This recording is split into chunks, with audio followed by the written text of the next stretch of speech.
Bonjour et bienvenue sur Chancela Tchala News Bandeko Balandi. Merci susu pona kokuta na biso na mambi na biso ya mokolo mwa lelo masolo na makambo matali. Actualité politique ya mboka na biso République démocratique du Congo tokoba na makambo makoleka kana est ya mboka na biso na province sous état de siège au ya Nord Kivu bipaikani bandeko na biso peuple congolais baebi na ko manifester mécontentement na bango à l'égard ya bilan négatif ya MONUSCO plus de 20 ans sur les territoires congolais, insécurité zoko continuer, nombre ya bazoko kufa ezoko s'augmenter au quotidien. Tokozwa lisolo yango na émission oyo parce que faut koyeba yango peuple congolais et ba congolais déjà plus de 15 baebi na ko perdre vie na situation oyo MONUSCO abomi bango. MONUSCO abomi bango. Qu'est-ce qu'il faudrait faire pour respecter ou faire respecter notre souveraineté malgré les accords internationaux qui nous lient avec makamloko la ONU, makamloko la MONUSCO aux alliés sur les territoires congolais.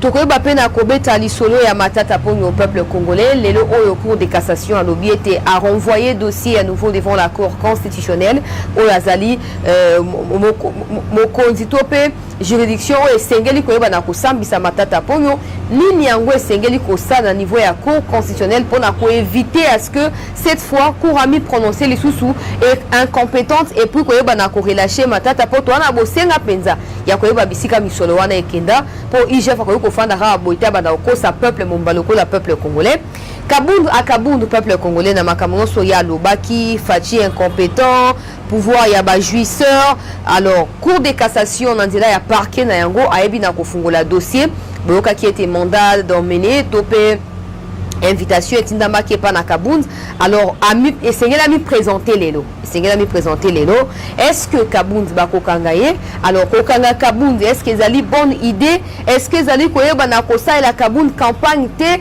est-ce que nini ekokoma pourquoi silence côté à président de la République parce qu'il faut savoir nazali na maître bondo wa koyeba na kosunga biso na ba explication mingi mais tango boko propager mensonge et comme chaque jour Fatia Saliboy chaque jour Fatia Saliboy Fatia moko azoko lobate parce que Fatia lobi atala ka mutu na misu mutu akanisi azali naïf si tant wa kozwa décision mais tant kozwa décision est-ce que décision na yo ko réparer ba dégâts ou mensonge wana causé na mitu ba congolais de mitu no tokotuna na invité na biso na mokolo alelo secrétaire d'état peuple congolais ya États-Unis a ebina koza annoncé na République démocratique du Congo il se rendra par la suite na Rwanda pour la situation et insécurité mais aussi les vives tensions qui existent désormais entre la RDC et le Rwanda. Tous la mini na arrivé à secrétaire d'état oyo et puis na o etali diplomatie impact est arrivé ko koza nini pour la résolution et un conflit na est ya mboka na biso pona kobeta masolo yango nyonso bana ya Congo bipa nyonso boko landa biso to yambi mwana mboka maître Richard Bondo mbote na yo maître mbote maman Chancela. Merci pour la disponibilité il y a émission ezoko inauguré baloko ya CT News tozi au moins temps mingi to présenter ba excuse pour na retard ya début ya émission matondi mingi ngai pe la pesio matondi mingi parce que fongoli studio bengenga mutual liboso to inauguré ezali sengo mingi pona ngai pe na ko profiter mokolo ya lelo topesa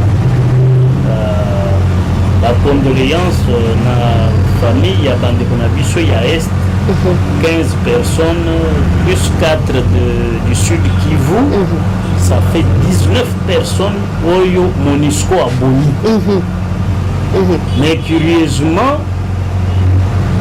lokola tokoti na mozilo ya masolo secrétaire général des Nations Unies Guterres po ba misatu ya casque bleu bakufi pona ye ezali crime de guerre mais nani aza na guerre contre MONUSCO est-ce que kokufa na bango tango M23 c'est-à-dire le Rwanda avec son contingent armé sur le territoire de la RDC Bozo Benga M23 bakoisaki hélicoptère ya MONUSCO batu bakufa Guterres abimisaki ata liloba moko pour le baque Rwanda abomi ba casque bleu mais lelo MONUSCO aboni 15 Congolais na légitime défense bacongolais babomi casque bleu soki bezali ya solo bacongolais ou bien ezalaka kaka masèche ya bango moko bakofi kosa bongo base justifie parce que souvent bato oyo batindaka na casque bleu wana mingimingi bayebiki mosala ya kisoda malamu te bamosusu baza baprisonnier ya epai na bango bamalfaiteur ya epai na bango babandi bon lokola mission ya onu eza quelque part totinda ata bavoyu wana bake na manque ya maîtrise ya komanye baart peut-être babomi bato na bango misato wana peut-être même na kati na bango bakoki koloba bamisato oyo nde bazopesa information ya solo na bacongolais babomi bango aye baye kopakola biso mafuta oh non biso bana Congo tobomi casque bleu misa est-ce que bacongolais bacivil bazala na minduki ya kobomisa bacasque bleu oh non bayaki kodepote silo ya armement na biso nde bazwaki banduki wana baatake na bango biso donc explication moko ya décousu un peu incohérence na kati donc tout ça tozomona que biso peuple lokola gouvernement na biso elobi tozala vigilant tosala vigilance na biso po monguna akotela biso na kati ya ndako te na kati ya lupango na biso te c'est pour cela ngai makambo oyo Guterres alobi esengeli baautorité na biso dénoncer accord de siège ya MONUSCO MONUSCO lokola peuple biso nde boye koprotéger mais biso toboyi ce n'est pas gouvernement biso parce que na mission na bino eza koprotéger population civile population civile ya nord Kivu ya sud Kivu boyi bino c'est-à-dire biso bato tozalaki na posa ya protection tomoni ke bozo protéger biso te bino nde bokomi babomi ya biso alors baautorité na biso bazali na devoir ya koprotéger biso peuple devoir premier devoir eza incombe na gouvernement na biso gouvernement na biso nde ekoki rompre, pour dénoncer accord de siège à 99, où est signé à MONUC, où est bénéficié à MONUSCO. Donc, pour Nangaï, Tina ya MONUSCO est à terre. Balobate, Bahati Alobini. Est-ce que vous protégez ce peuple? Parce que votre mission, c'est de protéger et d'instaurer la paix. Monsieur Zagamibe, protéger la population civile. Deuxième mission, restaurer la paix. Mais est-ce que Bassali est-ce que Bossali paix alors que vous êtes plus ou moins 20 000 hommes? Mais toujours à la queue. Va bénéficier de la protection wana ya MONUSCO. Et ça les biso peuple. Les biso peuple tozo mona ngote tango bakangi bato ya MONUSCO na minéré. Guterres alobakini. Et non côté. Tango 4 personnes bakufi électrocutées parce que MONUSCO et kataki singa ya courant. Intentionné. Batu bakushi. Guterres a qualifié comme crime wana ya ba MONUSCO sur la population civile te. Batu bakushi 15 na Nord.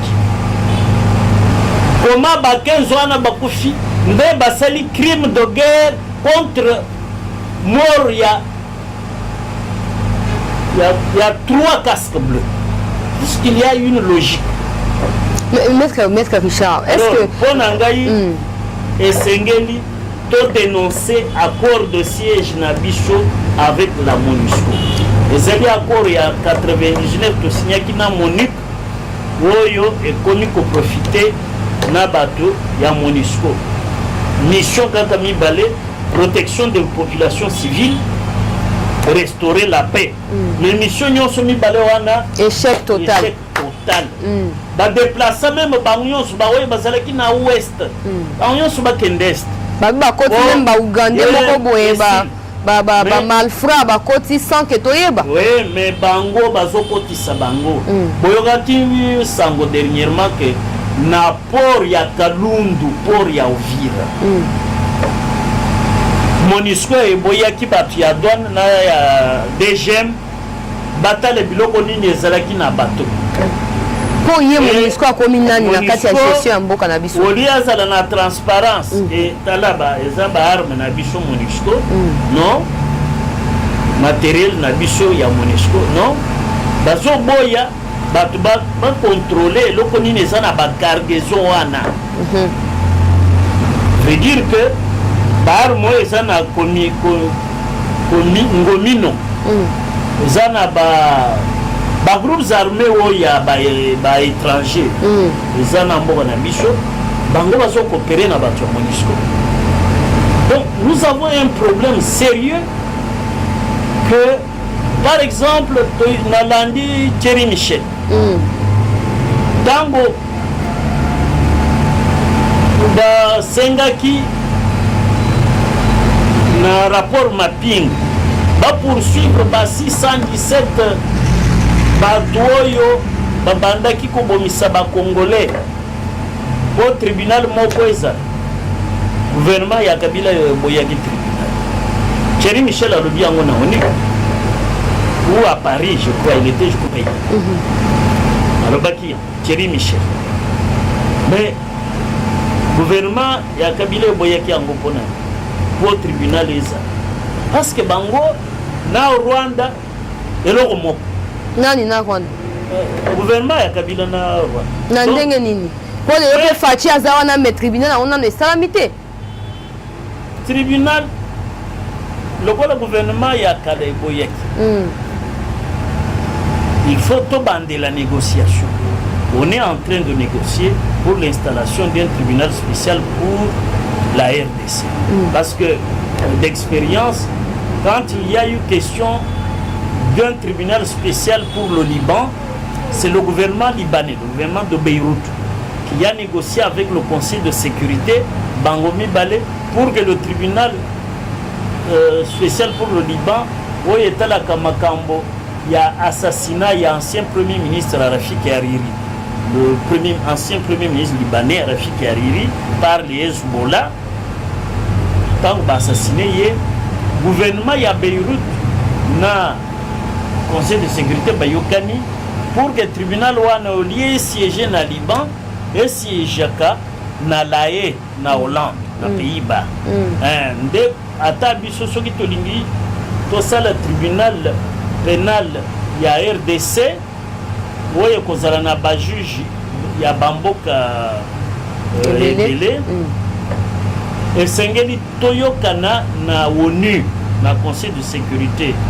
Alors démarche wana ezali kaka même ONU aza incapable ya condamner publiquement Rwanda wana kanti ONU wana ba juriste nde bakoya oyo mosusu wana ezalaka ba président ba premier ministre et il voit l'angle politique.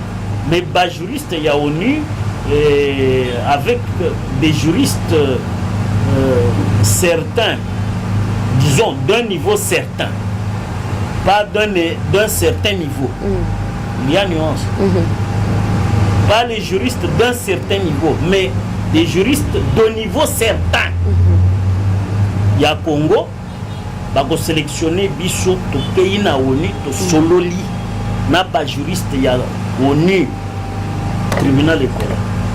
Le problème ici c'est le choix de déléguer aux négociations. Qui vous déléguez aux négociations? Quelqu'un qui n'a jamais eu le statut des Nations Unies. qui ne connaît pas ce qui se fait dans les tribunaux internationaux, mais parce qu'il est conseiller juridique ou conseiller je ne sais pas quoi. Non, vous ne pouvez pas l'envoyer comme ça. Il faut envoyer des gens habitués à analyser les accords internationaux. Mais est-ce que le président a dit qu'il y a différence ces alliés? Il faut qu'on... Tozo pèse en même temps conseil na ba décideur pour bayeba que soki to komi ko solo la makambongo et sengeli même par exemple la faculté de droit, faculté ya Lubumbashi de droit, il y a université de Lubumbashi, faculté ya droit, il y a Unikin, na ba praticiens, les avocats internationaux, les pénalistes internationaux comme nous, que nous soyons associés dans un conseil scientifique en vue de la mise en place de ce tribunal-là. Alors, à l'issue de ce conseil scientifique, nous aurons sélectionné des éléments capables d'aller négocier avec les juristes de l'ONU à New York pour la mise en place de ce tribunal. Qui doit créer les conseils scientifiques? Mais c'est le gouvernement. Le président peut le faire par ordonnance. La ministre de la Justice peut préparer une ordonnance à soumettre au président de la République pour la mise en place de ce conseil scientifique, à même de voir ce que la République peut faire pour réussir au niveau du Conseil de sécurité la mise en place de ce tribunal. Les autorités congolaises, Maître Richard Bondo, ont du mal à exploiter la qualité locale à Yabino. Comment on a évité, je doute fort parce que Bablo Kebele a mal longué associé, ils ne l'ont jamais fait.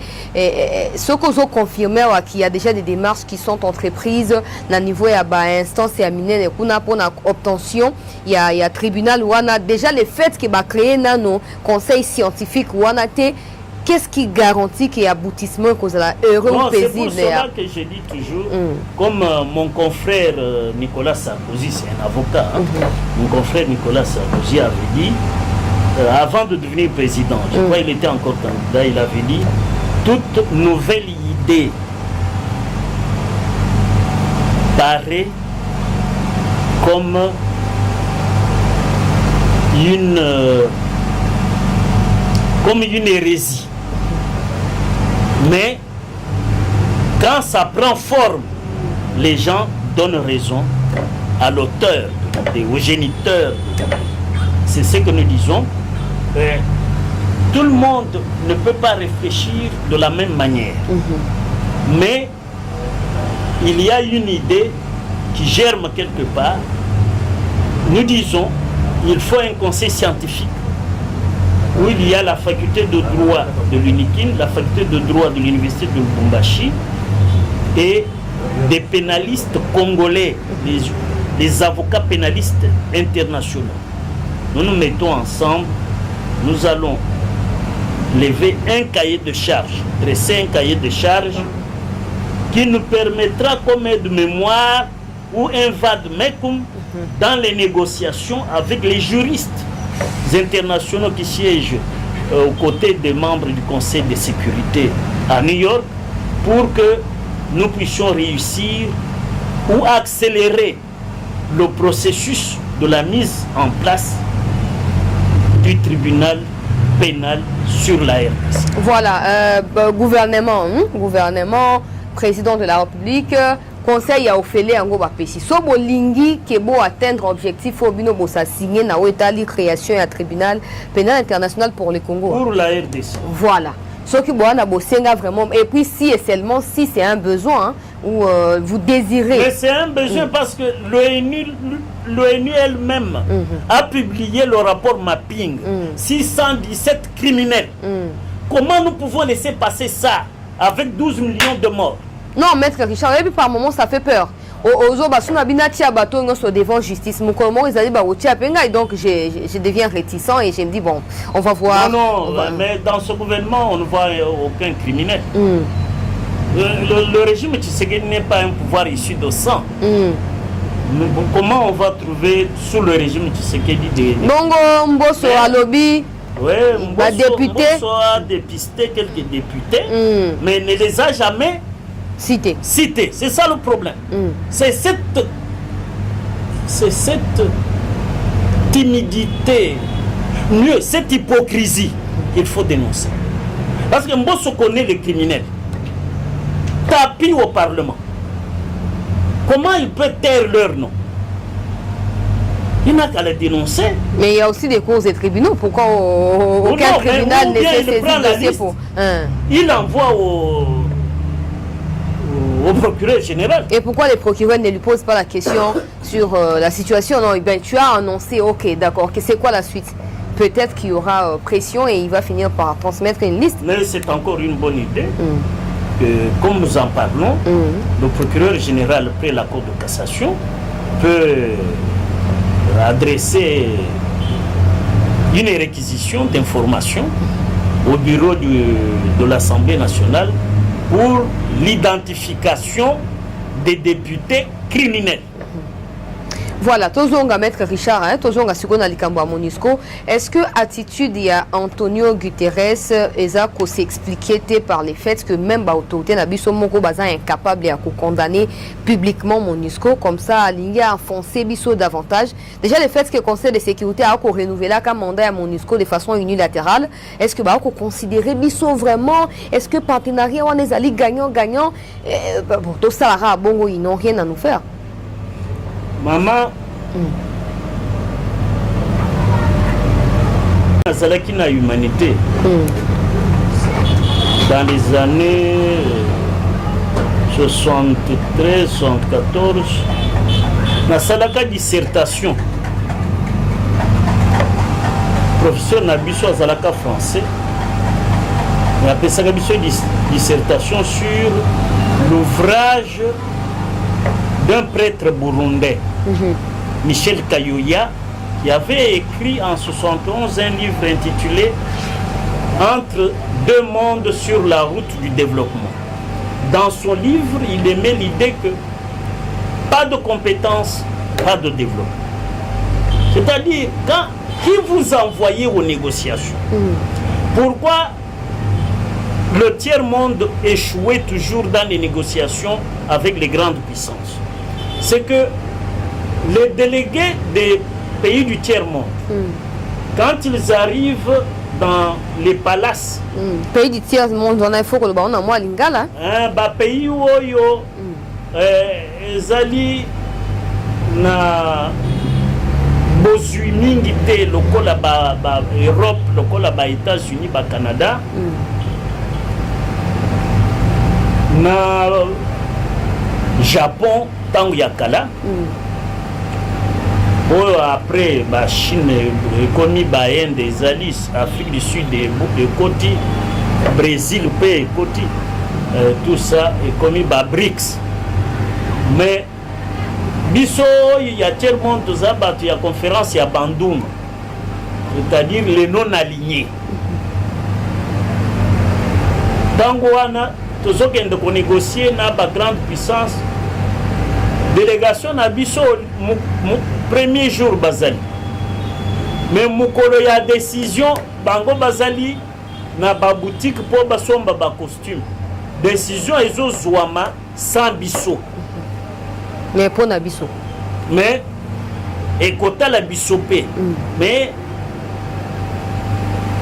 pas avantage na biso. Bango moko baye ba décider batali na salle des députés du tiers-monde bazate. Bango baza na kati ya ba boutique. Kosomba ba parfum, kosomba costume, kosomba ba belle cravate. On a outil mission. Mesure ya whisky. Donc PC gizongizong, bango azo apposer signature wana ils ont porté préjudice à peuple. C'est pour cela que tous les accords internationaux n'ont jamais été signés à l'avantage des délégués ou des pays non alignés ni des pays du tiers-monde. Pour les délégués Nabiso, négociation makasi, désolé que la bango, Mobutu Abandel Kolobake, na français, c'était, ça devenait trop cérébral. C'est-à-dire ils ont dépassé ma délégué. Bongo ya ba délégué Suki. Ba oyo ba mesana o négocier ba ye ba lobi lokola bato yo ba langwe nanu ti. Ba langwe ti na miliki. Biso to signé to yebisa bango ba signé que to ici rédaction et accord. Voilà comment nous sommes toujours perdants dans les négociations avec les grandes puissances. C'est pour cela qu'il faut des gens outillés, des gens capables de comprendre même le mot et la ponctuation. Parce que même, il y a ce qu'on appelle la virgule d'Oxford.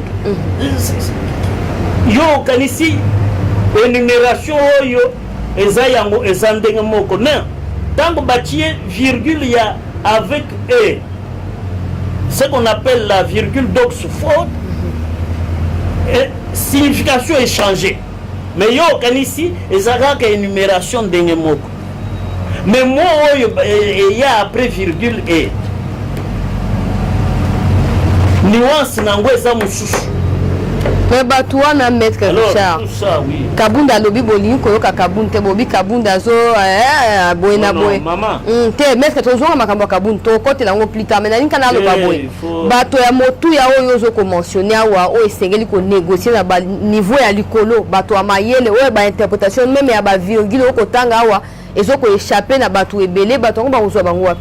Kaka na mboka na biso na diaspora parce que ba congolais mususu ya diaspora ba oyo bazana misala bazana misala na diaspora ba cadre ya ba grande société ba cadre na ba ministère mususu kuna na poto c'est des gens qui sont habitués à ces négociations là. On peut faire une équipe composite des Congolais qui vivent les réalités nationales ici et des Congolais de la diaspora qui vivent les réalités internationales. Nous composons une équipe solide parce qu'il y a nos compatriotes qui sont des professeurs universitaires à Harvard, à MIT, à plusieurs universités. Mais qui n'ont jamais été intéressés pour la correction de la problème. Il y a une dame qui est recteur. Maman Déborah Kayembe. Par exemple, vous voyez. Mais est-ce qu'il y a Azaki na IDPS? Il y a Azaki na IDPS? Non, ce n'est pas un problème. Est-ce qu'il y a Soutenaki Fati? Ce n'est pas un problème de l'IDPS. C'est un problème de la patrie congolaise. Le Congo est en péril. Que faut-il faire? Nous devons réunir les scientifiques. Moi, vous voyez en Europe là, il y a maintenant ce qu'on appelle, il y a eu Covid, il y a maintenant ce qu'on appelle la variole de singe. Mais les conseils scientifiques de ces pays-là se réunissent pour donner la vie aux décideurs. Mais na Congo, à tout autour de la politique, Maître Richard. Les scientifiques, on entend se réunir, réfléchir. Le gouvernement est obligé de suivre leurs rapports, leurs conseils, leurs avis. Parce que la science régente tout. Même, vous voyez Dieu là, c'est lui là. Lui, il est omniscient. Comme on dit, la Bible contient toute la connaissance. Mais vous voulez faire quelque chose sans vous référer à la science. Vous allez où? Vous rentrez dans un mur. Parce que Dieu est omniscient. Pourquoi on dit qu'il est omniscient? Parce qu'il est l'incarnation du savoir, de la connaissance. La connaissance de la connaissance. C'est que le philosophe congolais Gambé Mofumo Otadi, d'heureuse mémoire, appelait la gnose de la gnose. La connaissance de la connaissance. Dimanye dia difiluka, boigné ya solo solo. Voilà. Mais Richard, en tout cas, c'est ça le problème. Besoin de mettre à jour soulever aspect scientifique. Ce qui n'est pas forcément le cas avec ce qui se passe dans le Boka Nabiso. Bateau, même Makambo lobbying. tona nyonso ko benga ba investisseur ba ko kima sima ya Rwanda kuna ba o bazo ko soutenir Rwanda ba ko koma soutenir biso mais bato ya motuya o ba ko défendre bonne image ya mboka na libanda ya mboka baza écarté soit disant parce que baza eu des PST soit disant parce que ba soutenir ki Tshisekedi tango azaya ki na opposition te makambo wana nyonso bozo ko oublier que à lui de personne mboka ko bonga te. Il faut concours ya bande nyonso okuna ya pesi mo makanisi na ndenge maître Richard Zokolobawa to kanisi ete loko eusi na monoko ya maître Richard bokoyoka yango pe bokosalela ngo na ndenge ya litomba penza maître avant tokenda ba sujet mosusu ezokozela biso kuna makambo ya MONUSCO départ na bango il faut ezala à l'immédiat to il faut ko accorder bango quelque temps. Non. Tout est dans l'accord de siège signé par le professeur, non, je crois que c'était Hérodian Dombas, qui avait signé avec Kamel Morjane, je crois, la mise en place, disons, comme accord de siège à MONUC, ici chez nous. La clause et accord wana ezo la kisa ndengenini tokoki ko se séparer na MONUC, na MONUSCO. Alors esengeli ko appliquer clause, il y a dénonciation, il y a accord de siège, doit appliquer Yango pour que ça parte. C'est tout un processus qui peut nous prendre peut-être 1 mois, 2 ou 3 mois pour que on se décide de se séparer sans casse. Parce qu'il ne faut pas qu'on se sépare dans la violence parce que il y a toujours un troisième larron qui attend embusqué quelque part pour profiter de l'occasion. Comme on dit, l'occasion fait le larron. Donc nous ne pouvons pas, moi je ne peux pas conseiller la violence. Il faut que tout se passe, qu'on laisse au gouvernement. Au fait, pour moi, le gouvernement doit exécuter la volonté du peuple maintenant. Dire à la MONUSCO, 20 ans, non, nous sommes en 2022, ça fait 23 ans, depuis 1999. Ça fait 23 ans qu'ils sont là et 12 millions de morts, ça n'est assez. Nous devons nous séparer. Oui, mais le problème, c'est que sous Kabila, c'était pour faire entrer le Rwanda paisiblement. Mais avec Fachi, blague à la poubelle, nous avons cantonné le contingent rwandais que le Rwanda appelle M23 à Bunagana, mais dans les frontières avec l'Ouganda. Mais nous ne voulons pas, comme le Rwanda nous a conseillé la manière civilisée de tempérer les ardeurs. Pour Luanda, pour faire non, non, conseiller.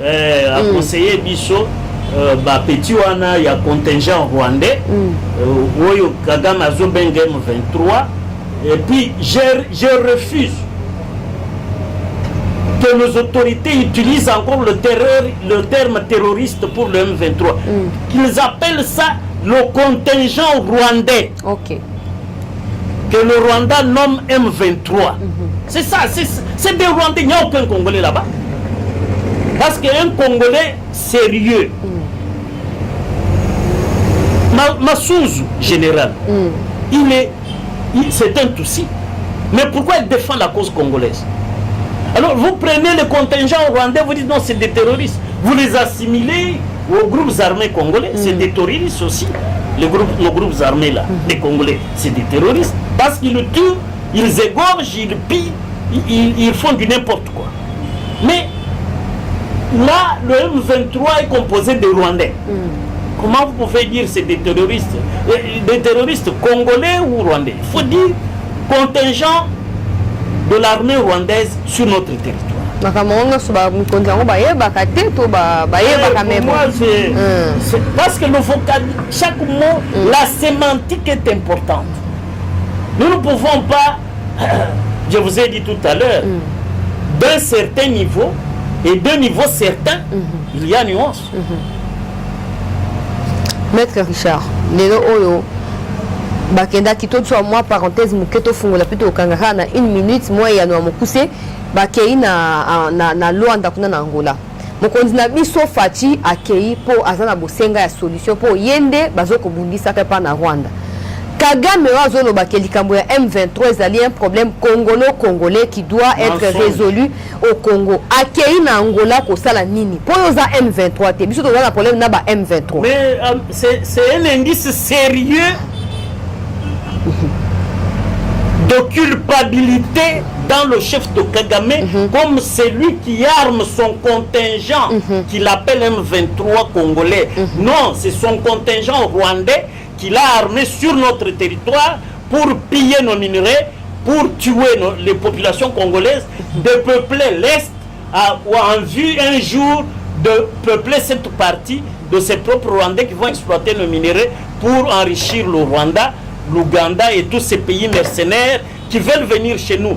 C'est pour cela que moi-même je ne suis pas d'accord avec cette affaire d'une force des États de l'Afrique de l'Est. Motu na sima ezali landaka yango wana lelo toko benga na MONUSCO pour na manque ya résultat. Bongo EAC ezoko ya EAC en quelque sorte ko poza kwa MONUSCO pour MONUSCO pe osangisa ba pays ebele na kati. Même na kati ya MONUSCO toza na force d'intervention na ba Mozambique, Tanzanie, ba nyonso wana ba Kenya kuna bazali. Solution ezawali. C'est pour cela pour solution na biso ezaka biso.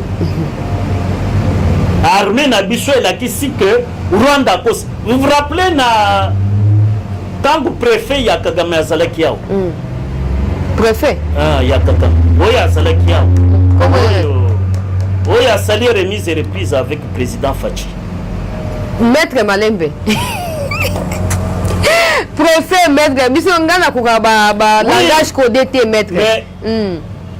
Mutoyo Tobenga awa Joseph Kabila. OK. Préfet ya Kagame. Azalaki préfet ya Kagame. Elingo lo banini?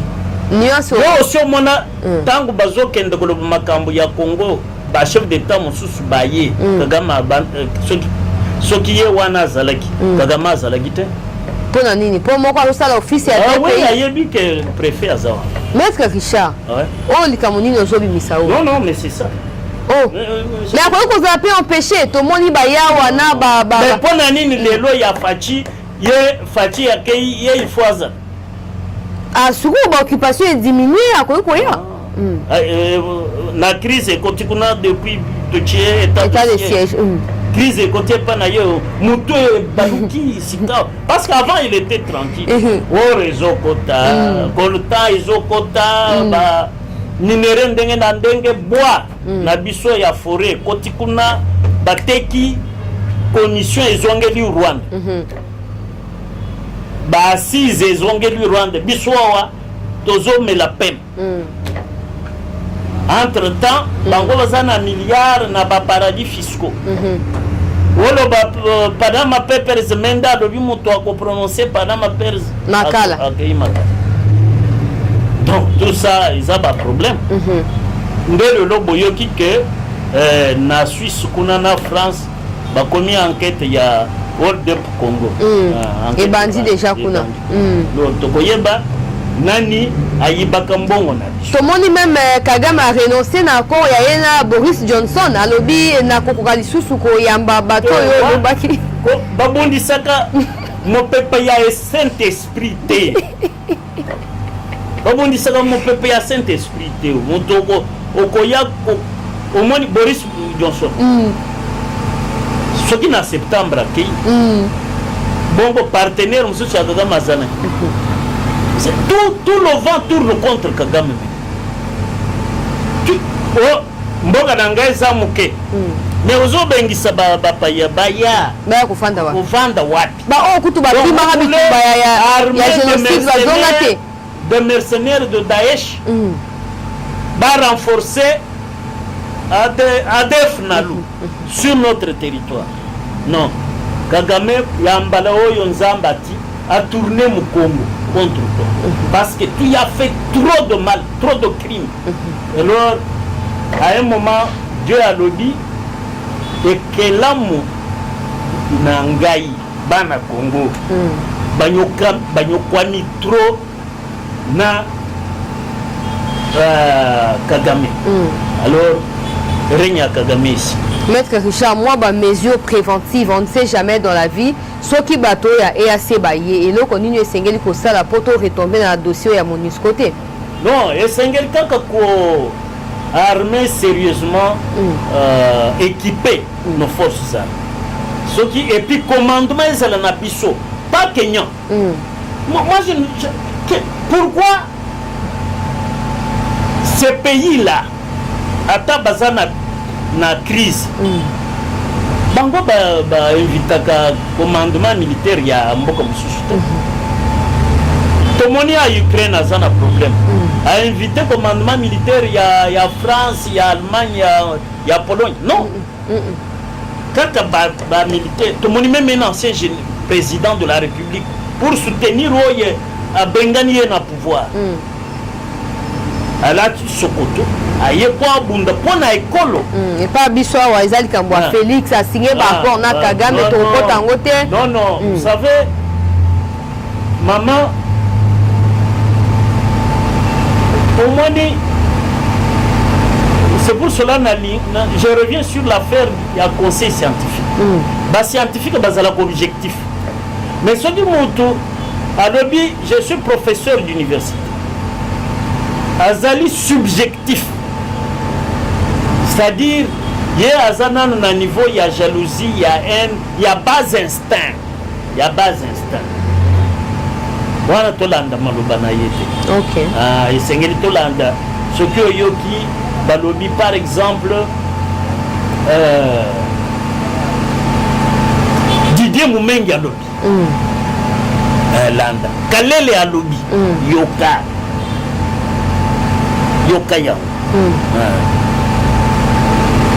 Parce que c'est des scientifiques. Mais pas parce qu'à un professeur, mais à Zola Gisabino, Kobina Yanyok. Non.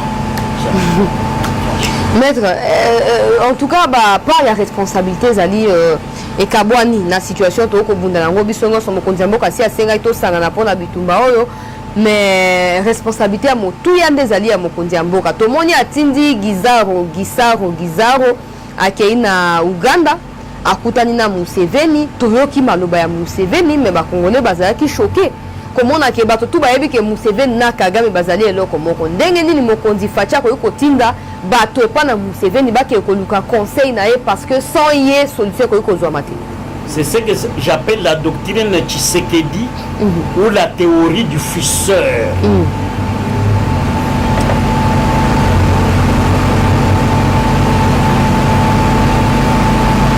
Oyebi nyama oyo la top. Les anoirs très fins, poil moko ya bien, mouké, les années tumpuku. C'est à ma belle. Mais ayebi sikazoke. Azana nisote. Ayebi sikazoke. C'est la diplomatie du fisseur. Qui sait que dit vous ronge. Vous croyez qu'il est distrait, mais lui sait où il veut en venir avec. C'est vous mettre au pied dos au mur et puis lui surgit et vous maîtrise. C'est ça la délégation de Guissard. Vous êtes allé faire ce qu'on dit dans le bon français, tirer les verres du nez. Yamo. Bakeiko Kobimisa Bosoto Nazolo Miyoi. Nazolo ya Museveni. Donc Museveni a senti la vérité qu'il cachait à Tshisekedi. Amoni Mwana Mouké, ministre Guizard Royer, ministre aussi complexé devant. C'est pour cela qu'il faut une délégation, comme je dis, des gens vertébrés. Il ne faut pas amener au gouvernement n'importe qui. Il faut des gens vertébrés. Son excellence. À la conférence nationale souveraine, il y a eu 3 candidats. Monsengo du haut de perchoir, Laurent Monsengo Passi.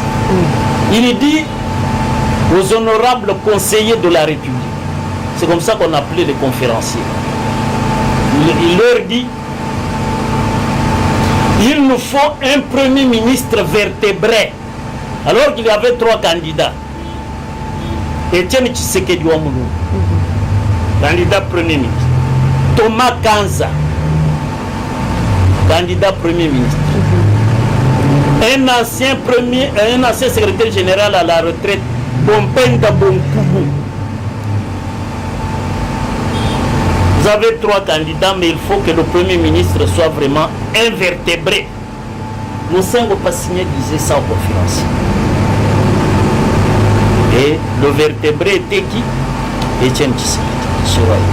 C'est comme ça que je dis, il faut que le président de la République ait dans son gouvernement des ministres vertébrés. Pas des gens qui sont... Vous parlez devant Museveni comme si vous êtes devant Dieu le Père. Non. Mais makambo ngoso lobaka maître Richard. Est-ce que mokonzi ya mboka ayebi pe ke bato ngo ba osala mabe esengeli te a changer bango to pe na ba situation ya bongo azwa quand même bato to akoyi koloba akota Museveni elongi na elongi po communication ezali na balolenge ebele ya solo ndenge zoloba, mais moi je suis sûr que le président nous écoute, parce que s'il ne nous écoutait pas, il n'aurait pas renversé la majorité. Nous avions commencé à dire il faut rompre avec la Kabylie, il faut rompre avec la Kabylie. Ça lui a pris 2 ans certes, mais finalement la Kabylie est dehors. Et nous découvrons après ça que le monsieur était vraiment le préfet de Kagame chez nous. Et que moi j'ai un accord. Un jour je vous montrerai à la télévision. C'est lui que vous appelez Joseph Kabila signe Hippolyte Kanambe dans sa signature, c'est clair. L'accord de paix d'Addis Abeba. Au nom du Congo. Il déjà président de la République. En 2013. Bon, comment Joseph Kabila est non, la signature, le nom du président représentant la RDC, c'est Joseph Kabila. Son Excellence Joseph Kabila Kabila. Mais la signature, quand vous lisez la signature apposée, vous voyez les H, vous voyez Kanam. Ah oui. Moi j'ai l'accord. Mais la signature, soulever point. Oui, mais vous savez la vertu, le bienfait de Tshisekedi au peuple congolais, c'est de nous avoir permis de chasser la peur. Même si en actualité, non, je parle d'Étienne Tshisekedi. Il nous a permis de chasser la peur. Ok, mais actualité. Non, l'actuel c'est son fils. Lui n'est pas peureux. C'est pour cela qu'il a renversé la fameuse majorité factice. Mais Kabunda lobi yende mutazaki na rouage na centre et renversement. Il ne faut pas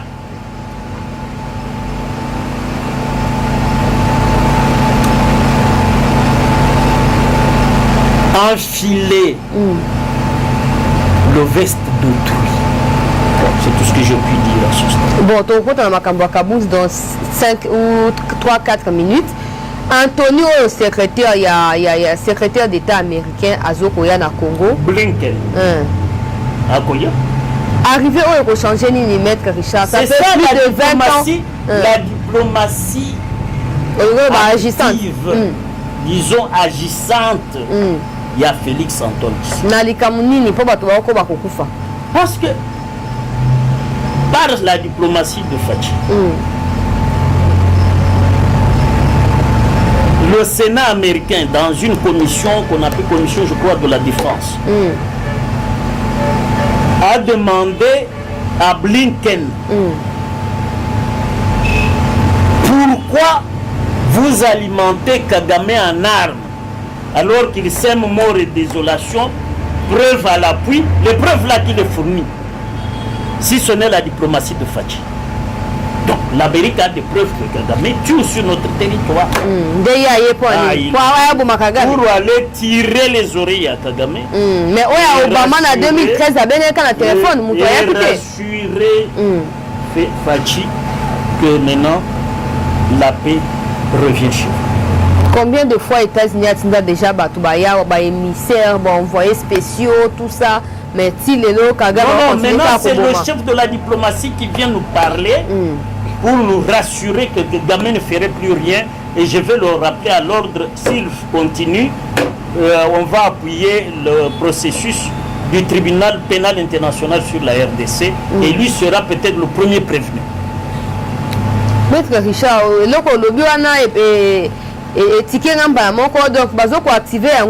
écoute, pas plus tard que ce matin, dès qu'on annonce l'arrivée d'Anthony, Human Rights Watch a fait un rapport selon lequel c'est le Rwanda qui arme le M23. C'est passé ce matin sur ce que vous appelez Radio Mondiale. RFI. Maître Richard, peuple congolais, arrivé Oyo, tout le baketan wazokoya situation aussi là. Pas dire aussi là. Il faut aussi l'isango avec nos forces armées. Faisons confiance à nos forces armées. Ne faisons pas ce que les gens qui disent il ne faut pas s'attaquer au Rwanda. Mais le Rwanda sème la mort et la désolation sur notre territoire. Il y a des gens qui veulent démobiliser même nos forces armées au front. Mais ces gens-là, leur place, c'est de la haute trahison. Et il faut qu'ils aient une place où aller se reposer. Bon, Mouto, pour tous les sujet, Mouto Yobi a signé commandant Hippo Kanambi. On lobby préfet à Kagame. Mais en 2013, Maître Richard, Bissongan Stoyoka, M23, Sali Repli, FARDC a gagné Bitumba. Mais tu es qu'au découvrir que Obama a téléphoné à Kagame et Kagame a eu peur. Sur France 24, un journaliste il y a quelques jours a Tounina Kagame. Yozo Wanga na te yomoto ko soutenir ba M23 T. Bon, yebisa biso siko lisoni na décembre 2013 yo na Obama bosolo laka. Kagame Aluki a dévié question, mais journaliste a prouvé quand même clairement que en 2013 il n'y a eu aucune victoire des FARDC. Par contre, il y a eu des menaces téléphoniques de la part d'Obama sur Kagame. Exact. Et c'est cela. C'est pour dire que le préfet était là pour que Kagame s'occupe. Oh. Oui. Mais Maître Richard, en même temps, il y a le M23 qui revendique un accord qui serait signé en 2013 quand il y a un gouvernement congolais à Bango. Mais c'est l'accord d'occupation où les services de renseignement rwandais pouvaient circuler sur tout notre territoire sans aucune interception ni interpellation de nos services de renseignement à nous. Ces accords étaient signés par les envoyés de M. Kabila, de tout genre.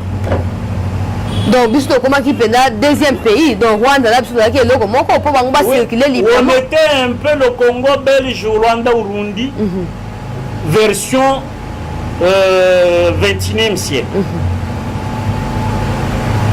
Congo-Rwanda. Les lots arrivés aux alliés stratégiques du point de vue diplomatique. C'est une réussite diplomatique du président Tshisekedi. Voilà. Todos est là résultat. Mais le fait même que Blinken arrive chez nous. Après qu'on reportait à 2 jours, hein, avant date. Oui, ça c'est autre chose, mais cette fois-ci, il sera ici. Parce qu'il doit aussi aller tirer les oreilles à Kagame. C'est un devoir diplomatique qu'il a. Parce que vaut le Rwanda par rapport au Congo? C'est ça. Le Congo, madame,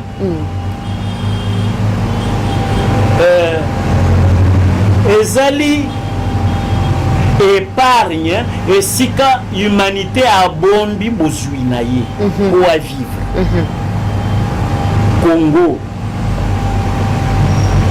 Congo est incomparable, c'est un pays exceptionnel. Le paradis est ici. Malheureusement, nous qui en sommes dotés par Dieu, nous sommes ivres du lait.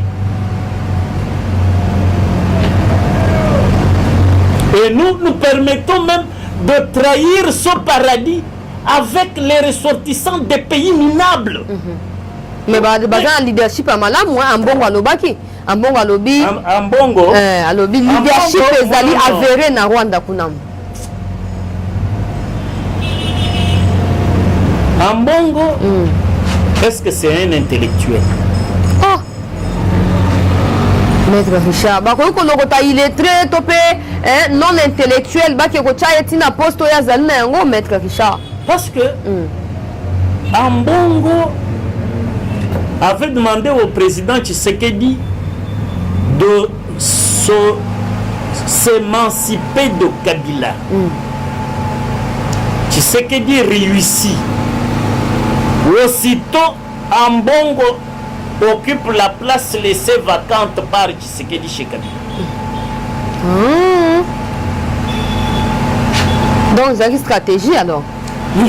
Alors, vous me parlez d'Ambongo comme intellectuel. Kasi, mais il y a Zali inquiété dans le développement de Rwanda. Bisous, tu as un leadership. Rwanda, on est l'autre côté, mais un leadership. Oui, la fraude. Nous, les juristes, la fraude corrompt tout. Quand Kagame pille chez nous, vole nos minerais pour s'enrichir. C'est un acte vertueux, le vol.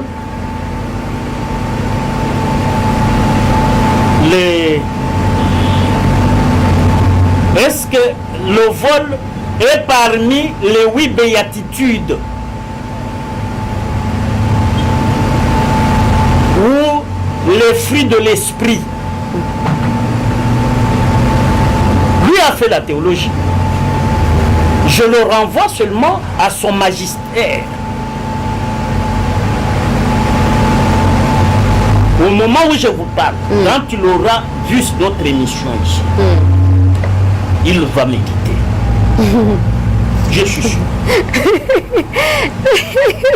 Parce que dans Romains 2, n'est pas juif parce qu'on est circoncis, c'est-à-dire on n'est pas juif de dehors, ou on l'est de l'intérieur. Mais l'intérieur, c'est ce qu'il a déballé là.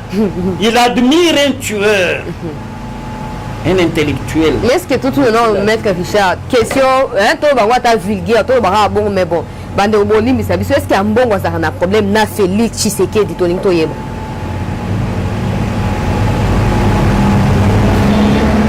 Non. Ambongo est un homme sans aucun principe de vie. Ah bon? C'est très dur, mais... Non, mais quelqu'un qui demande à Tshisekedi, émancipez-vous de Kabila. Tshisekedi s'émancipe de Kabila au bout de 2 ans. Dès qu'il s'émancipe, vous reprenez la place chez Kabila. Du cheveu au dernier orteil. Ça, c'est être un intellectuel et être un cardinal. Moi, j'ai été même... Il m'a fait moquer de lui. L'occasion. Au moto, papa Tingi Ayaki. Mais il y a parlé du peuple. Il a vanté le président, la diplomatie, le président se bat pour le retour de la paix, ceci, cela. Il a parlé en bien du président. Mais après... Vous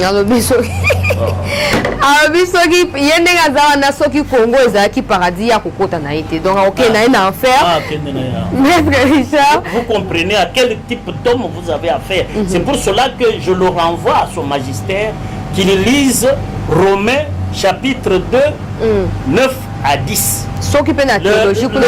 Le circoncis, ce n'est pas celui qui l'est de la chair, mais c'est celui qui l'est du cœur. Donc, le dernier sujet, le dossier judiciaire Maître Richard Bondo, il y a à peu près 2 semaines maintenant, ou bientôt 2 semaines, tu as dit la déclaration et Kabound, tu as résumé pour la publicité pour le plateau, et à foutu en côté. mais Kabunda lobby régime ezali ya ba jouisseur alobi sous lobby Fatia qui ko ramasser ba ninga na ye ba chômeur nyonso na Europe kuna ye a déverser bango lokola ba conseiller nyonso ezaki pour na peuple congolais komi ya ye il se la coule libre chaque week-end na kati ya ba festivité mokona mokolo maître Richard Tolinko peut sa crédibilité dans Makambo Kabunda lobité parce qu'il est le seul à Makambo est allé ba conseiller ou ba entourer Fachi. Est-ce que Kabunda a aussi bah ça à mon côté madame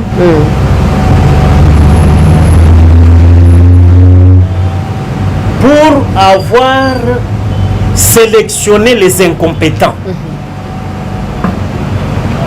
parce que moi, je suis le rapporteur général des forces politiques et sociales alliées à l'UDPS. Ok. Je sais de quoi je parle. Ok. Mieux que quiconque. Ok. Et puis, Dirkaba chargé des questions juridiques et réformes institutionnelles de feu Kitengeyezu. Au représentant envoyé spécial du président. Moto Amayele, que son âme repose en paix, Moto Amotouya. Tous ces noms qui ont figuré sur les listes, que ce soit au cabinet, que ce soit au gouvernement, soi-disant venant de l'UDPS, c'est la liste déposée chez le président par contre. Ah bon? Alors, qu'ils ne viennent pas pour tromper les gens. Mais je m'abstiens de commenter tout ce qu'il a dit, parce que la Sainte Bible, Jésus que moi je sers tous les jours, m'apprend qu'il faut laisser les morts enterrer les morts. Voilà. Je ne peux pas commenter. Non, je ne sais pas commenter. Pour quelqu'un qui est déjà politiquement mort. Politiquement mort, quand parle de Makamboana. Non. L'attitude de Kabundu, où est poussé le EP Franck Diongo Abimisa révélation. J'ai déjà donné la réponse. Franck Diongo, c'est mon client. Bon. Quand on l'arrête, Kabila l'arrête.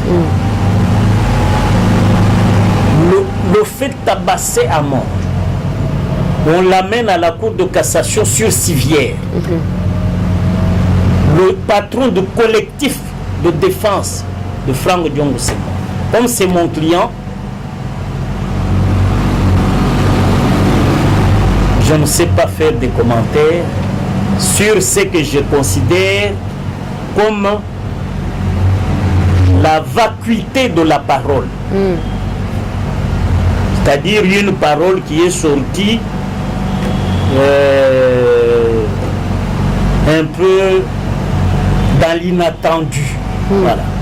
Les alliances probables pour toi, et union sacrée, basée na opposition. Balobaki na sa consultation na kena Europe na fundi no pas ba juif na zonga na consulter bona lelo alliance entre Kabund Diongo na bato na koloba wana ba ko yibaka mbongo afati pour une partie ya bato na bango na gouvernement mais ye muto ana ye mboka na kati ya opposition lelo bloc formé basangana ndeko Fayulu ndeko Kabila na kati ya bloc patriotique. Est-ce que Fachi a la chance à remporter l'élection en 2023? Dès qu'on a pactisé avec les étrangers, les Congolais ne se retrouvent pas dedans. La majorité des Congolais vont voter pour leurs frères et filles de père et de mère. Est-ce qu'ils comprennent les Congolais? Oui, oui, tous les Congolais. À force de la propagande et à mensonge, normaliser non, non, mais comme moi je parle devant vous, sur votre plateau, vous êtes un média bien suivi. Aucun Congolais ne suivra ceux qui se sont alliés avec les étrangers contre la patrie. Mais Nakati wana Kabund Congolais, Diongo Congolais, Fayulu Congolais, Kabila Congolais, non, les Congolais qui sont dedans sont frappés d'anathème, de malédiction. Bazana Mbindu, Baza Moke, Moke Penza, Bakoki. Kosala Makambo contre la majorité. Maître Richard, justice et ambo cannabis tozeli ba dossier belé 57 millions à 100 jours. Dieu seul sait bisikambo wana kei. Tolo makambo matata dans quelques instants ici. Ba Konga libre. Ba dossier belé Abdallah Sokinani wana kuna na RVA libre.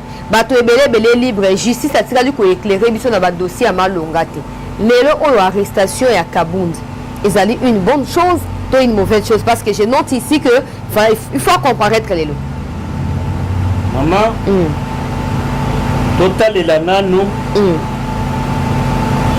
procureur général ndenge abengisaki ye parce que motu nyonso aza na présomption d'innocence tokoyeba te soki akokende makala bakotika ye mais ata bakangi ye aza na présomption d'innocence kino bakokondane boyo ozali moto bakondane ye te azali kaka innocent bamaloba oyo alobi mais makambo oyo maloba alobi naboyi kozongisa te outrage tongi toyeba infraction nalingi kotala makambo wana te parce que aza mwana oyo ngai nakolisi ye na bongo ayeba ndenge nini donc aza un peu mwana na ngai Kabundi donc bon outrage gêné le mot wana bakoloba outrage au chef de l'État c'est une infraction prévue mais totala ndenge ye procureur général alobi ndenge wana ndenge akonstruire dossier parce que tomonaka dossier ebandi na chaleur na suka tokomi déçu parce que olobi makambo ya baacquittement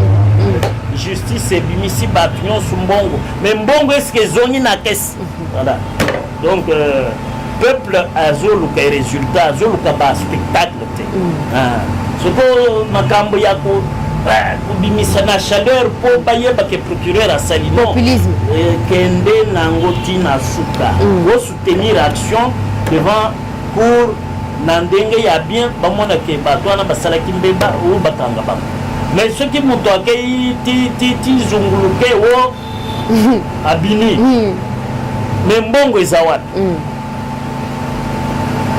parce que bino bamagistrat bozoloba il faut condition matérielle ya bamagistrat mais condition wana ekoya ndenge nini soki mbongo moto moko ameli par exemple 285 millions ya Bukangalonzo muntu moko ameli 57 millions ya 100 jours muntu moko ameli 400 millions 500 millions 6 millions tout ça c'est terrible. Maître Richard tozwamba moko dossier ya suka ya Bukangalonzo maître liboso nano cour constitutionnel alobi te nga nazali incompétente ba rumeur ebimi ote monsieur Kalouba aurait touché soki autant de millions de dollars Matata est revenu en charge alobi na tikali ko pesa mbongo na moto te na tikali pe ko swalika mona moto te cour asali mosana na lenge ya malamu bazonti kamona cour de cassation ko eleka ki ote ngai incompétence kaka ezo renya wa moyen te bokena na cour constitutionnelle kuna pour yende a mérité ko samsa makambo. Qu'est-ce qu'il faut pour tous les surpris le quoi en novembre 2021 que non ngai pe cour bon le quoi azaki déjà incompétente na kokura sous te to sukawana pour tous la surpris depuis arrêt Bukangalonzo Ebima na tangisa na sala même na palais du peuple à l'occasion il y a colloque il y a 16 ans il y a constitution mbata bengangai comme membre ya panel na tangisa na ba étudiant na auditoire ba juge bazalaki ba pebele ba scientifique bazalaki. Quand j'ai terminé l'explication tout le monde la salle a applaudi. C'est-à-dire, ils sont pas scientifiques. Ceux qui sont pèsent le gambo, il y a Bosembo, il y a Sembo, il y a Boigna, Bato Bazola. Il y a une attente que Matata, juge naïe zali cour constitutionnel. Amata Akita, cour constitutionnel. On anime. Souffrez que na parti oyo, na lobana français. Na koya ko balola na lingala po bapion subayo. Mais maintenant je m'adresse comme un scientifique au juge. Parce que la Cour de cassation vient de me donner raison. Donc donner à la science Bondo qui a enseigné que Matata pour les actes posés du temps où il était Premier ministre. Article 56 de la Constitution qualifie ces actes-là de pillage. Mais comme il était Premier ministre, article 57 de la même Constitution dit que lorsqu'on est investi d'autorité publique, comme lui Matata, Premier ministre, cette infraction ne s'appelle plus pillage, s'appelle haute trahison. Et pour haute trahison, en tant que Premier ministre, un juge demeure la Cour constitutionnelle. Et c'est ce que vient de faire la Cour de cassation, qui renvoie en interprétation de l'article 164 de la Constitution l'examen de cette affaire à la Cour constitutionnelle. C'est pour cela que la Cour constitutionnelle, cette fois-ci, va interpréter dans le sens de dire qu'il ne s'agit pas de l'article 145 du Code pénal livre 2, mais qu'il s'agit de l'infraction de haute trahison prévue par la Constitution à son article 57, parce que les actes de détournement qui sont contenus dans l'article 56 de la Constitution qualifient cette infraction de pillage. Mais lorsque le pillage est commis par un Premier ministre ou un président de la République, ça s'appelle, selon l'article 57 de la même. Donc l'infraction est qualifiée pas par le code pénal, mais par la Constitution elle-même, qui est la loi des lois, qui dit qu'il s'agit de la haute trahison. Et s'agissant de la haute trahison, dès qu'il aura interprété, dès que la Cour aura fini l'interprétation telle que demandée par le Conseil d'État, la réponse est que l'infraction n'est pas le détournement ni le pillage, mais la haute trahison. Et parce qu'il était Premier ministre, c'est moi, la Cour constitutionnelle, qui vais le juger. Et en ce moment-là, il revient sous la qualification dont est compétente la Cour constitutionnelle, la haute trahison. Pourquoi? Parce que la loi organique de la Cour constitutionnelle, en son article 75, punit la haute trahison là, commise par le président de la République ou le Premier ministre à la peine à perpétuité. Article 75 de la loi organique de la Cour constitutionnelle. Donc, la Cour constitutionnelle dit, pourquoi on a prévu ça? Parce que c'est la Cour constitutionnelle qui est le juge du président de la République et du Premier ministre pour les actes posés pendant qu'ils sont Premier ministre, président et Premier ministre, et même après, quand ils ne sont plus, mais pour ces actes-là, pendant l'exercice, on appelle, ou à l'occasion de l'exercice de leurs fonctions, ils sont justiciables de la Cour constitutionnelle. Maître Richard, tout ce que vous venez d'étaler, est-ce que M. Kalouba ne les savait pas ou les avocats du ministère public ne les savaient pas? C'est une question difficile parce que les avocats et les juges de la Cour constitutionnelle bénéficient de la présomption de connaissance. Ah, toujours la même chose. Ils bénéficient de la présomption de connaissance. Alors il ne faudrait pas qu'on dise que moi qui suis scientifique, j'ai sous-estimé ou sous-évalué le savoir des scientifiques comme moi. Donc je voudrais simplement, en toute humilité, dire que ce que j'ai dit, c'est comme le pape Benoît XVI, quand il est allé enseigner, donner une conférence magistrale, on a dit, au lieu de dire qu'il est venu enseigner, il est venu représenter la science. Donc, non, il est venu se présenter devant la science. Donc moi, je suis devant la science pour dire le dossier qu'on a envoyé, c'est pour qu'on requalifie l'infraction comme prévu par les articles 56 et 57 de la Constitution, et la peine est prévue par l'article 75 de la loi organique de la corruption. Où est-ce que vous mettez, messieurs? L'avocat vous défend pour démontrer que vous n'avez rien commis comme faute. Et c'est légitime que vous, Nyabirungu, même sachant dans son fort intérieur que le client est coupable, mais mon génie l'a défendu et l'a fait absoudre. C'est une victoire de l'avocat. Ok. Voilà, tout comme Nasuka, maître Richard Bondo, question au Batouba comme Tuna. Namukuse maître, 30 secondes. Qu'est-ce qui se passe dans le dossier à François Béa? Au stade actuel, nous en sommes où? Non, c'est un dossier que je ne suis pas. Ah, ok. Je n'en connais pas les contours. Ok. Ah, voilà. Merci beaucoup. Moi, la boka maître Richard Bondo.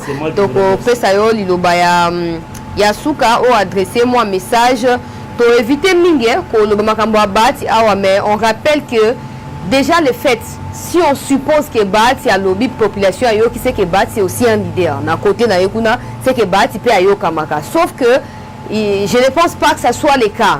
Que on doit inciter Batouba qui est cassé. Non.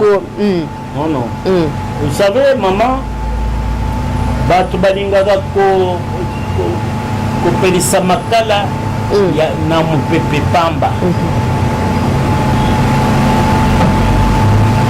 Qu'est-ce que Matata a dit que nous les Congolais, nous ne nous disons pas? Qu'est-ce que Bahati a dit que nous, on n'a pas dit? Non, mon discours a échoué.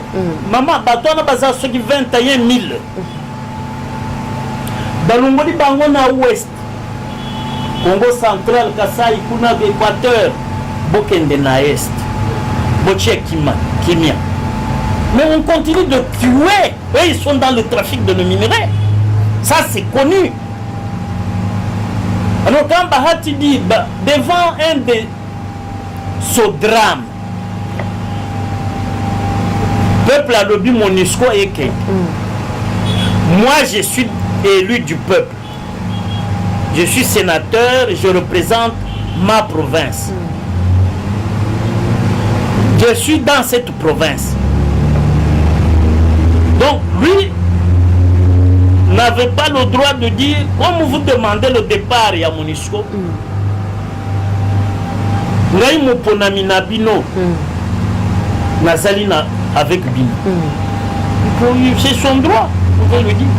Mais ce n'est pas qu'il a dit aller piller, parce que ce n'est pas sorti de la bouche de Bahati, ou la violence dans MONUSCO, mais il a dit, politiquement, nous allons prendre le dossier en main pour que MONUSCO a kende. Quand MONUSCO a kende, Balobi, Bahati a dit, la violence. Non. Il a pas dit. Voilà, banga leadership, il y a Bahati. Parce que, vous voyez, Batoyo, Oyo, Bakite, Balingaga Kosala, qui est Bazape, Balider.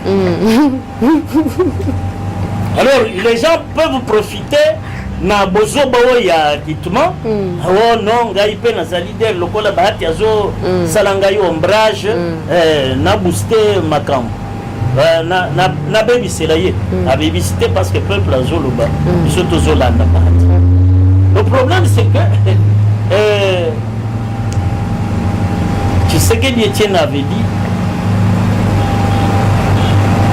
le peuple est comparable à une bombe atomique. Voilà, maître, merci beaucoup. Tiki moi le basuka na Swahili, to omi adressé na ba manifestant to yoki mon amboka Constandi Makong balobi interdiction de manifester sur l'étendue de la province. Moi un message ya ko calmer bango. Ba revendiquer droit na bango mais na kati ya violence. Ah wanduko wapenzi wanduku yetu tunabaomba muvumilie bale batu ya MONUSCO, mufuate conseil bali bapatia kuko Ndima Constant, gouverneur militaire ya Nord Kivu.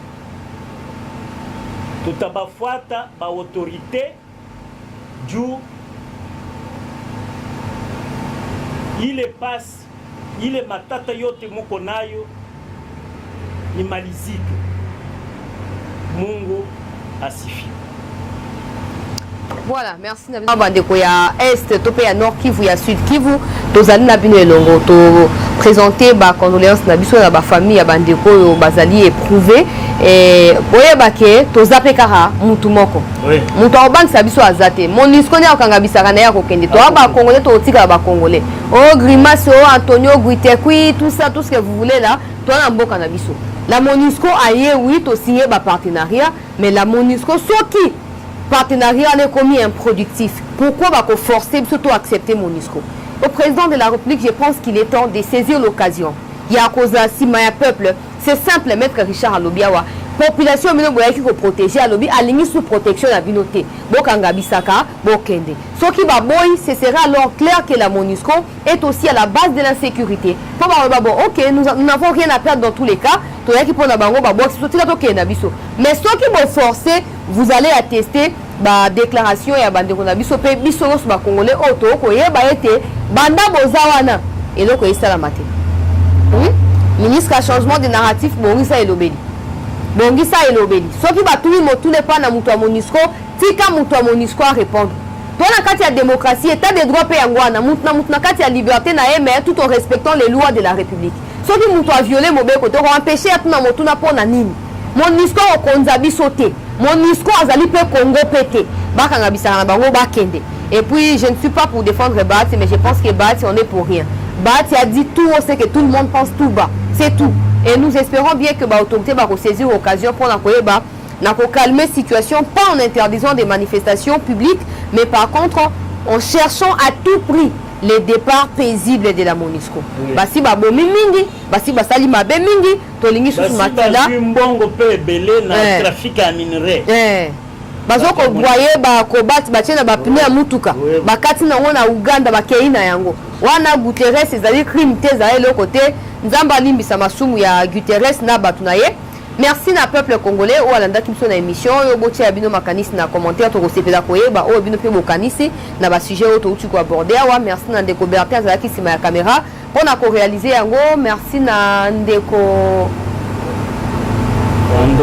André ndeko André o azalaki na maître Richard Bondo et donc on a biso na studio o ya chancelier Chela News. Merci à tous, on se retrouve dans un tout prochain numéro, à très vite.